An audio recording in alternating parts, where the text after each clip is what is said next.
Welcome to my channel. This is Sushant sir. তোমাদের রিকোয়েস্টেই অনেকদিন পর একটা বেসিক ইংলিশ গ্রামারের ক্লাসে আসলাম।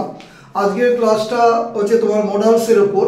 দেখো, মডালস হচ্ছে টোটালে 9 + 4 13টা। তো বেসিক ক্লাসে কিন্তু মডালস সম্বন্ধে বোঝানো আছে।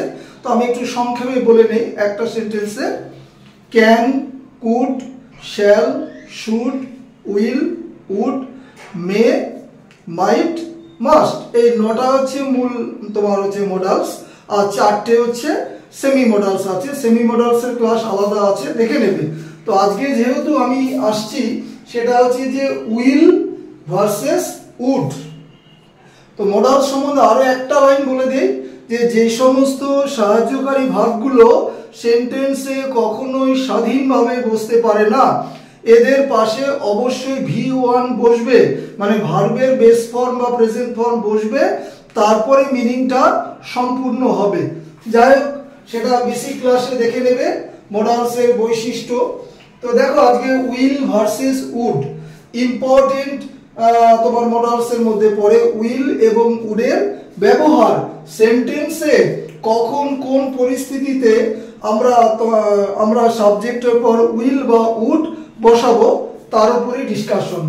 বাদিকে দেখো উইল লিখেছি, উইল, ঠিক আছে। সাধারণত তোমরা জানো যে ভবিষ্যৎকালে বসানো হয়, উড হচ্ছে উইলের পাস্ট ফর্ম হিসাবে বসানো হয়। কিন্তু আরেকটু ডিটেলসে তোমরা শিখে নাও।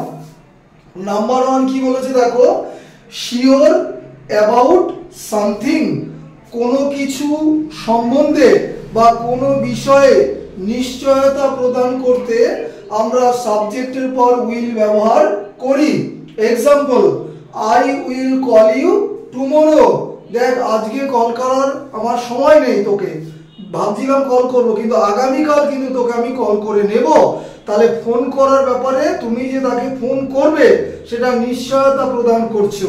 Sure about something, I will call you tomorrow, আগামীকাল কিন্তু তোকে আমি কল করব, একটা নিশ্চয়তা দিচ্ছি, ঠিক আছে। নেক্সট 2 নম্বর দেখো, ফিউচার প্ল্যানস, ভবিষ্যৎ পরিকল্পনা। এবছর তুমি দীঘা যেতে পারলে না, নেক্সট ইয়ারে তুমি কিন্তু যাবে, অর্থাৎ আমরা আর কি, we will go to Digha next year. আমাদের প্ল্যান আছে, এবছর কোনো কারণে হলো না, কিন্তু আগামী বছর আমরা দীঘা কিন্তু যাব। এটা একটা ফিউচার প্ল্যানস বোঝাচ্ছে। আমি এখানে এক্সাম্পলটা দিয়েছি, ইন্ডিয়া উইল উইন টুমরো, ঠিক আছে। ভারত আগামীকাল কিন্তু জয়লাভ করবে। আজকের খেলাতে হারলো, কিন্তু প্ল্যান বা চিন্তা ভাবনা বা পরিকল্পনা আছে যে আগামীকালের খেলায় কিন্তু জয়লাভ করবে। দেখে নিস, বলি না আমরা যে খেলোয়াড় দুটো আমি চেঞ্জ করে দেবো, এরকম IPL খেলা হচ্ছে। তোমার আজকে যারা ব্যর্থ হলো, প্ল্যান পরিকল্পনা করলে যে দুটোকে বাদ দিয়ে দুটোকে নেব, দেখো তুমি ভাবনা চিন্তা করছো, আগামীকালের প্ল্যান করছো, তাহলে ইন্ডিয়া উইল উইন টুমরো, ঠিক আছে, বা নেক্সট ডে, যাই বলি, একটা ফিউচার প্ল্যানস। নেক্সট 3 নম্বর দেখো, মেকিং প্রমিস অর অফার, প্রতিশ্রুতি দেওয়া। কি বলেছে, ডোন্ট ওয়ারি, ভাবিস না, চিন্তা ভাবনা করিস না, আই উইল হেল্প ইউ, আমি কিন্তু তোকে সাহায্য করবই। তাহলে তোমাকে আমি প্রতিশ্রুতি দিচ্ছি, প্রমিস করছি, ঠিক আছে, সাহায্য করব তোমাকে। ডান দিকে দেখো লিখেছি উড, উডের ব্যবহার। আগে দেখো নাম্বার 1 কি বলেছে, আনরিয়াল সিচুয়েশন, ঠিক আছে। আনরিয়াল মানে রিয়েল নয় যেটা, হ্যাঁ। তো আনরিয়াল সিচুয়েশন যেটা বাস্তব হয়তো সম্ভব নয় কখনো, সেরকম পরিস্থিতিতে আমরা উডের ব্যবহার করি। কিরকম, যদি আমার কাছে মানি থাকতো তোকে কিন্তু এটা আমি দিতাম, তাই না, কিছু হেল্প করতাম। কি লিখেছি এক্সাম্পলটা দেখো, if I had money I would help you, যদি আমার কাছে সময় থাকতো না তোকে কিন্তু হেল্প করতাম, ঠিক আছে। থাকলে কি করতে না করতে সেটা তো জানা সম্ভব নয়, বলে তো নিল যদি আমার কাছে অমুক থাকতো অমুক করতাম। এটাকে বলে আনরিয়াল সিচুয়েশন, যেটাকে তোমরা ইমাজিনারি বলতে পারো, ঠিক আছে, কল্পনা।